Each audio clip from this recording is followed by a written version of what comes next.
the gilded corridors of the House of Windsor are whispering a new refrain. After decades of ceremonial routine and public expectation, the monarchy is visibly shifting its center of gravity, and the signal came not from Buckingham Palace, but from the eternal city of Rome. In early October 2025, palace officials quietly confirmed what senior aides had been preparing for months. King Charles III had delegated major administrative and ceremonial duties to his son, the Prince William, Prince of Wales, and daughter-in-law, Princess Catherine. This is described internally as the most significant transfer of royal responsibility since Charles's accession and coronation. While Buckingham Palace emphasizes that Charles remains fully sovereign, those in the inner circle concede the change has been deeply emotional. One aide remarked, "He's realized that his legacy won't be measured by power but by peace." And yet, the message was broadcast not from London but from Vatican City. Traveling with the King and Queen Camilla, Catherine presided over a state visit to the Vatican City that will be remembered as much for its spiritual symbolism as its diplomatic substance. The trip began on Tuesday, 7 October 2025, when the British royal entourage landed at Rome's Fiumicino Airport. The four-day itinerary included a private audience with Pope Francis in the Apostolic Palace, a service at St. Peter's Basilica, meetings with Catholic religious orders, and interfaith engagements with leaders of Anglican, Orthodox, and Muslim traditions. The purpose of the visit, according to the palace, was threefold: gratitude and healing. Following Charles's successful treatment for cancer last year, this journey symbolized personal thanksgiving. Insiders say the king's wish to go to the Vatican was born in a hospital room during late 2024, when the Archbishop of Canterbury visited his bedside and offered prayers. The two men spoke about forgiveness, about faith, about letting go, and Charles privately admitted his desire to come to Rome if his health allowed. Reconciliation and faith diplomacy. After centuries of strained British-Roman Catholic relations, the visit was billed internally as a pilgrimage of reconciliation. Ahead of the trip, the Foreign and Commonwealth Office prepared briefing papers on the symbolic weight of a reigning British monarch visiting the heart of Christendom.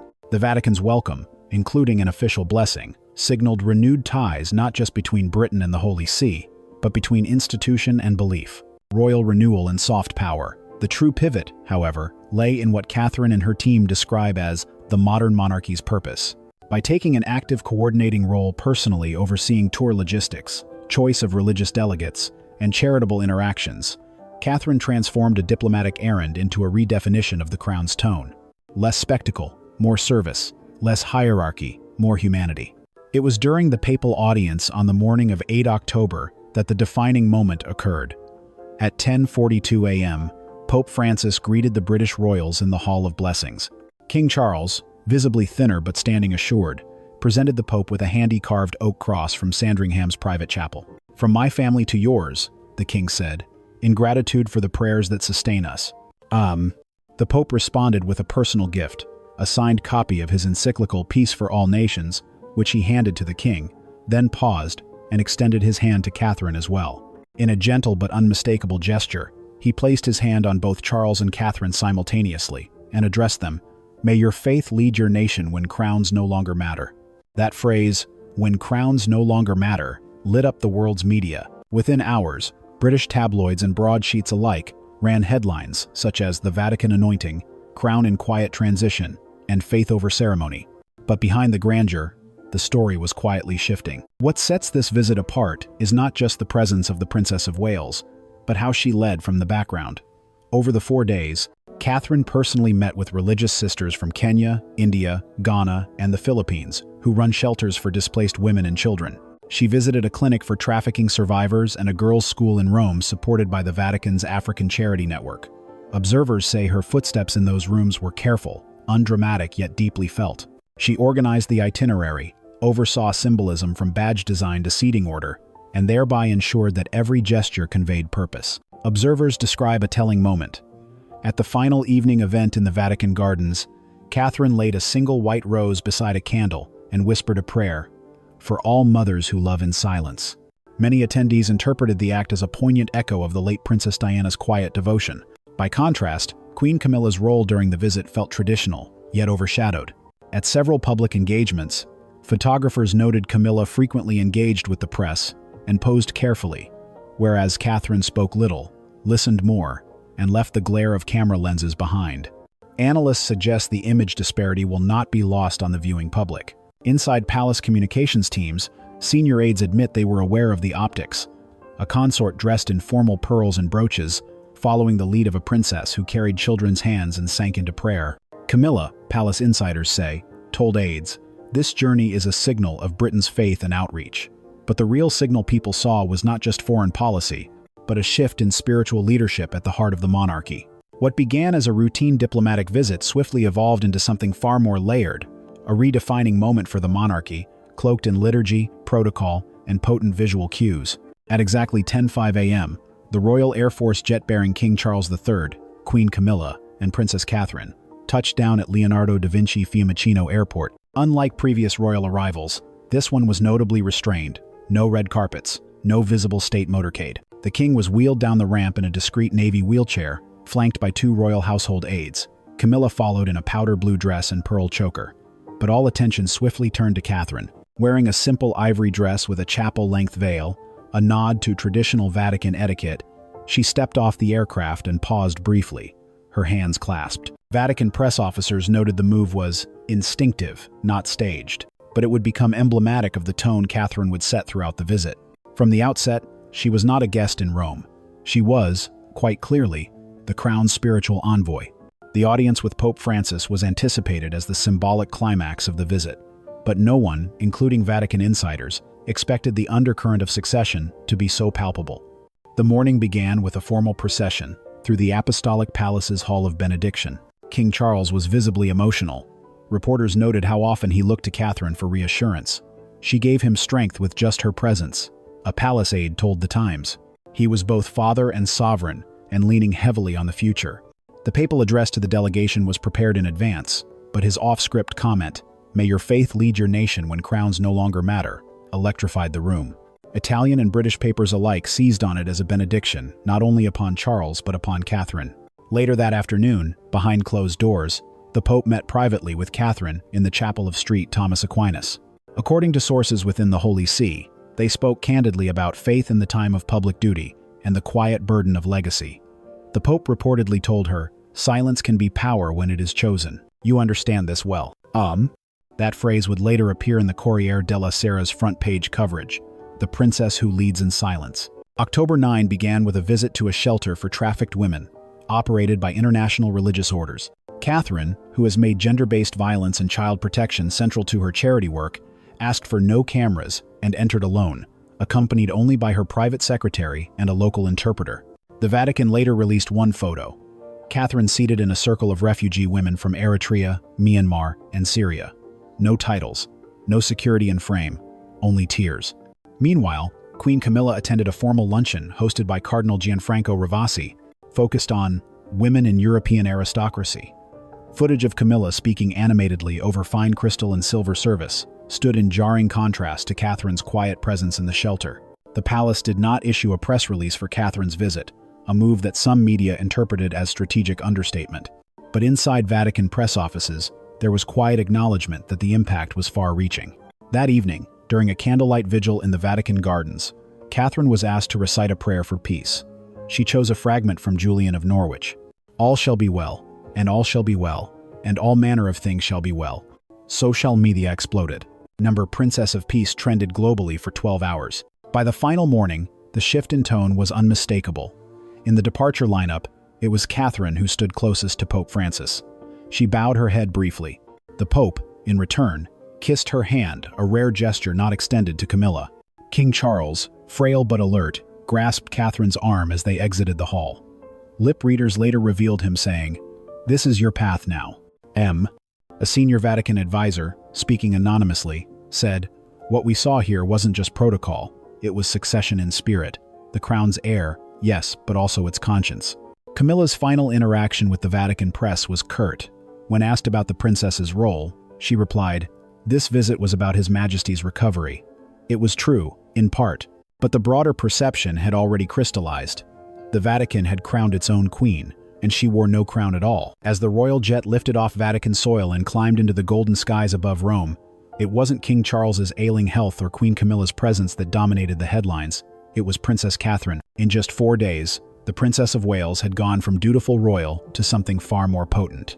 a symbol of moral clarity and spiritual authority in a monarchy desperately seeking renewal. On October 10, the morning after the royal delegation's return, every major UK front page carried some variation of the same theme. The Times, Catherine commands in the City of God.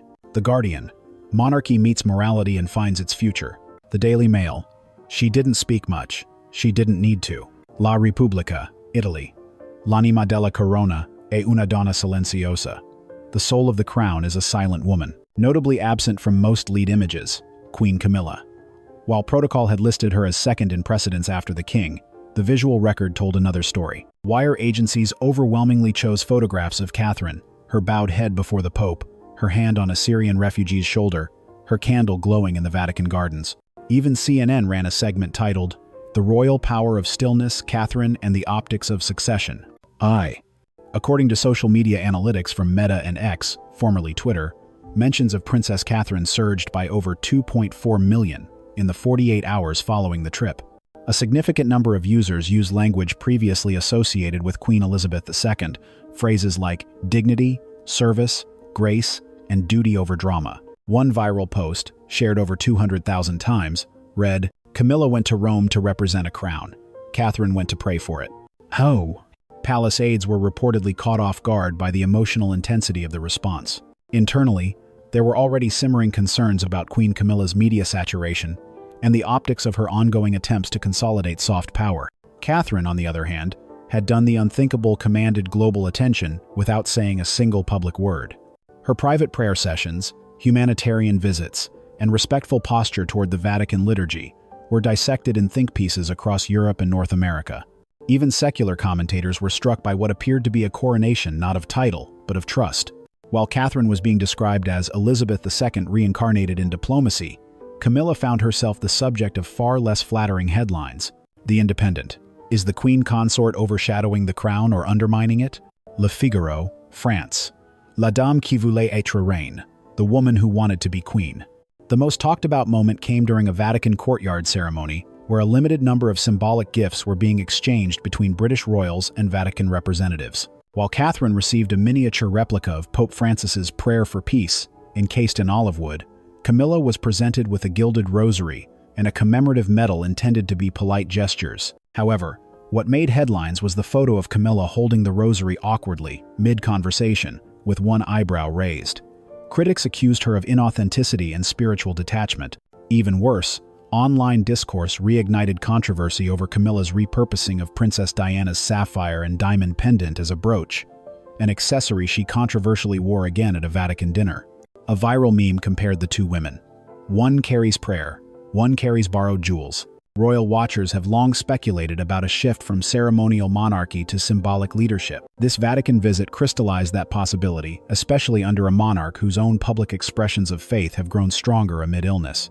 Charles's whispered remark to Catherine, "This is your path now," caught by lip readers, was rebroadcast on major news channels and analyzed as a soft transition of not just favor, but expectation. Behind the scenes, palace sources confirmed that Princess Catherine's personal relationship with Lambeth Palace and the Archbishop of Canterbury has quietly deepened in recent months. A planned joint initiative between the Vatican, the Anglican Communion, and the Royal Foundation is said to be in development, focusing on interfaith, education, and refugee support. All this has fueled speculation that Catherine may soon receive a formal ecclesiastical patronage, historically reserved for reigning monarchs or direct heirs. Back in London, palace communication teams held what one aide described as an emergency optics briefing.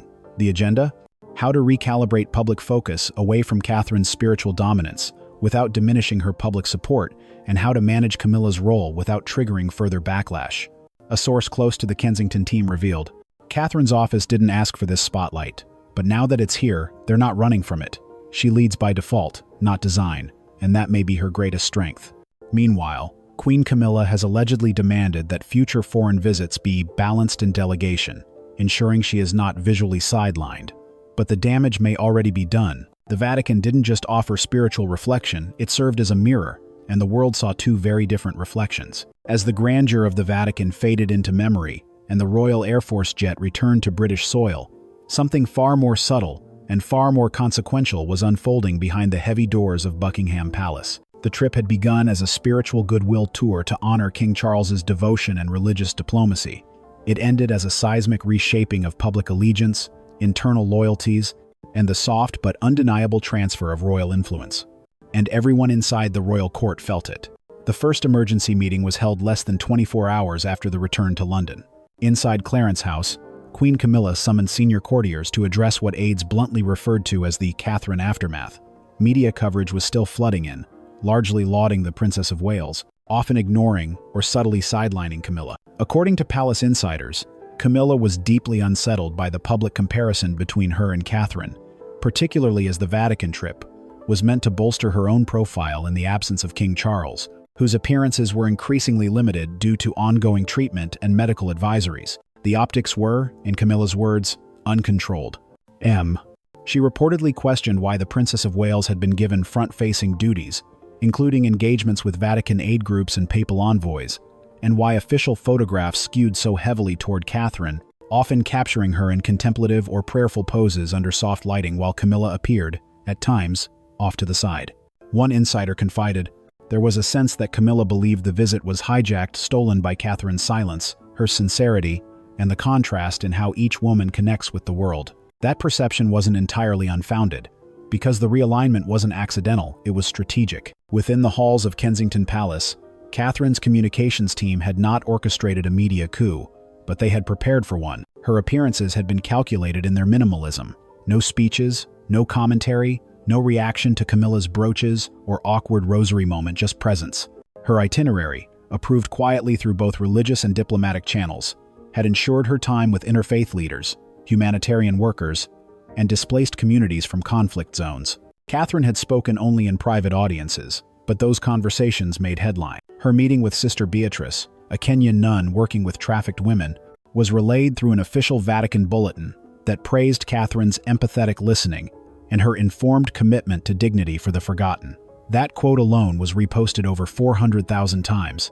According to palace staff, Catherine's approach reflects the long game. She doesn't need a podium. She understands that in an institution built on symbolism, silence can carry louder than speeches. She isn't positioning herself to rival Camilla. She simply doesn't need to. Still, that growing power was now impossible to ignore. Multiple sources confirm that a private meeting between Queen Camilla and Princess Catherine was held 4 days after their return from Rome. No details of the conversation have been leaked, but senior aides described the atmosphere as frosted civility. Another account suggested Camilla expressed her discomfort with the public perception of Catherine as the true queen in waiting, while Catherine is said to have maintained respectful silence. Yet the consequences of that exchange were immediate.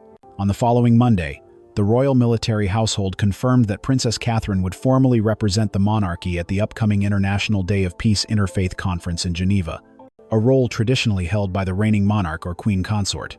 That decision reportedly blindsided Camilla. The messaging was now impossible to miss.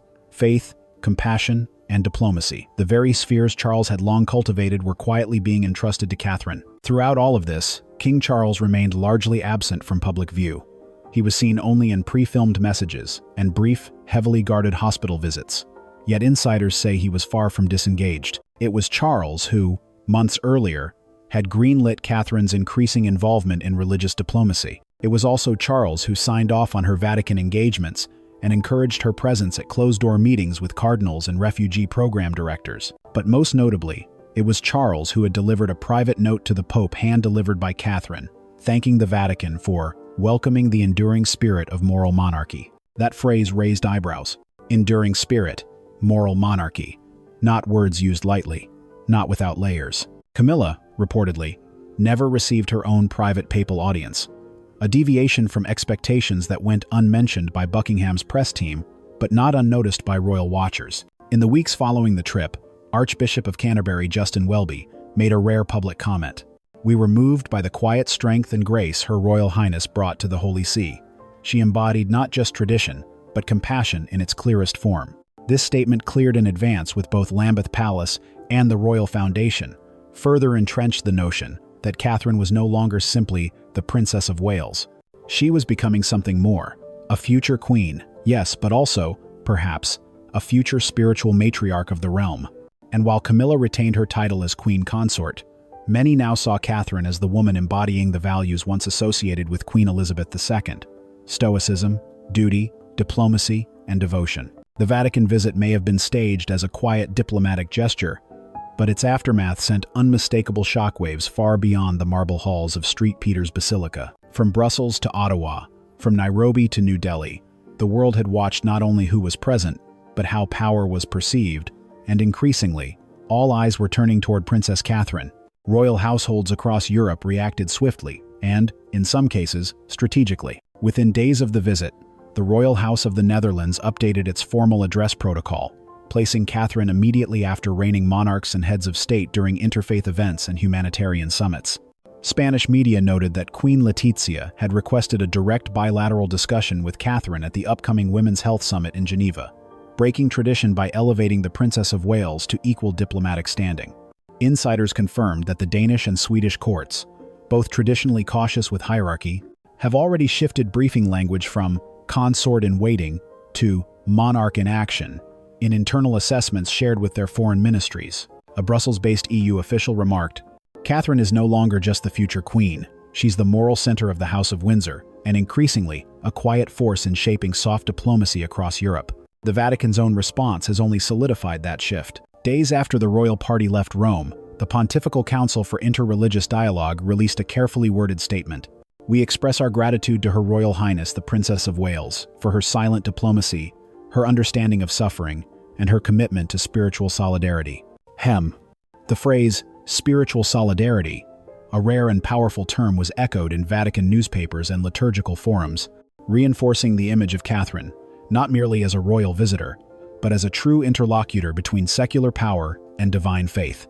Behind closed doors, reports suggest that Pope Francis had requested that a copy of his encyclical Fratelli Tutti be delivered personally to Catherine, an unusual gesture typically reserved for heads of state. Meanwhile, Queen Camilla's presence received no direct acknowledgement in Vatican communications, another signal to insiders of where influence truly resided. Beyond Europe, members of the Commonwealth are adjusting both tone and protocol.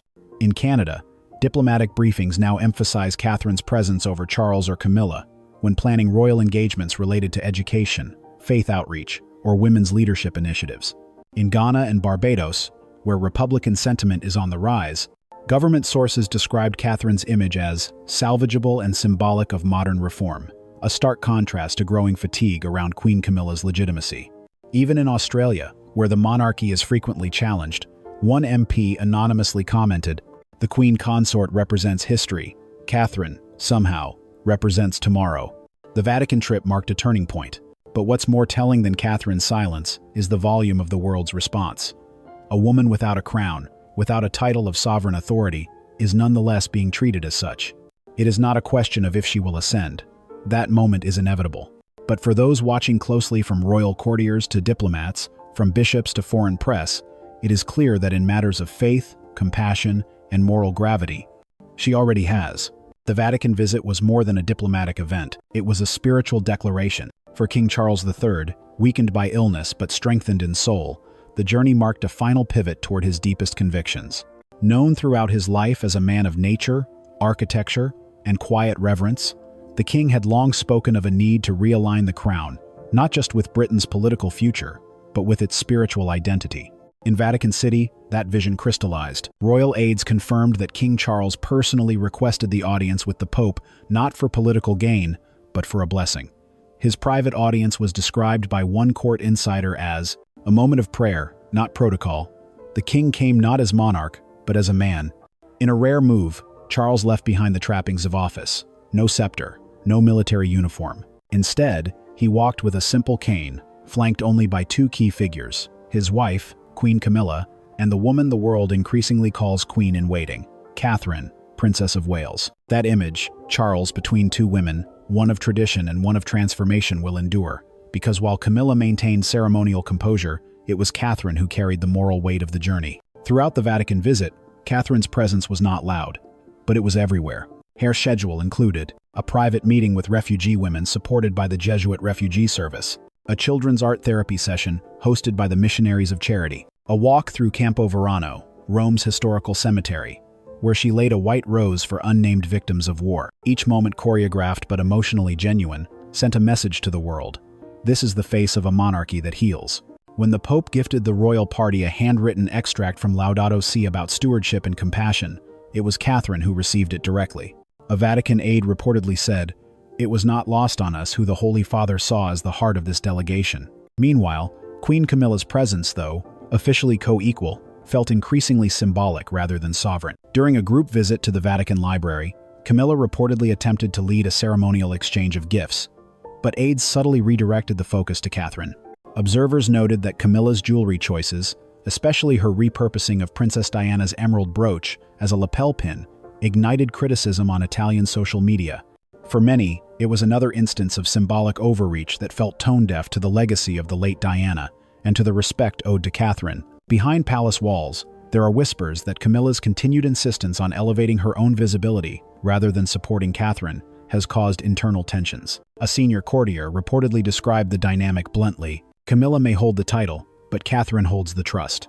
This visit to the Vatican may be remembered as a turning point not just in royal optics but in the philosophical direction of the monarchy itself. Where once the crown symbolized empire, it now seeks to symbolize empathy. Where once kings and queens ruled with power, the future royal household may guide with conscience. And where once faith was relegated to ritual, Catherine's Vatican presence signaled a return to divine responsibility. There's poetic gravity in the fact that it was Catherine, not Camilla, who stood with Pope Francis. Diana, who once sat awkwardly at the Vatican beside a distant Prince Charles, would never return. But her spirit, gentle, compassionate, quietly rebellious, was unmistakably present in her daughter-in-law's every gesture. Some in the press dubbed the visit Catherine's coronation in conscience. And perhaps they're not wrong. The Vatican gave no crown, no declaration, no titles were changed. But as Catherine stepped into St. Peter's Square, holding the hand of a young Syrian girl who had just received her first safe home, one could almost hear the murmured prayer of an aging king. Let the crown be blessed. Let it be passed not by blood alone, but by truth, by heart, by spirit.